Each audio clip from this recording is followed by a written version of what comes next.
হয়নি, এখনও কাদা করা চলছে, এখন ওই ডাঙাগুলো বাকি আছে, ওই ডাঙাগুলো এখনও বাকি আছে। যারা ট্রাক্টরের মালিক অথবা ট্রাক্টরের ড্রাইভার আমার বন্ধু হতে যাও, চ্যানেলটা সাবস্ক্রাইব করে দেবেন। হ্যাঁ,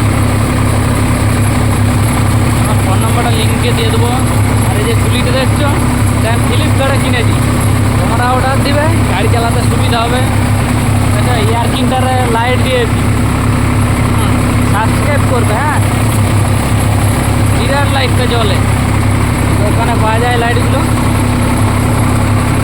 গুলিটা আমি কিনেছি ওই কোম্পানির।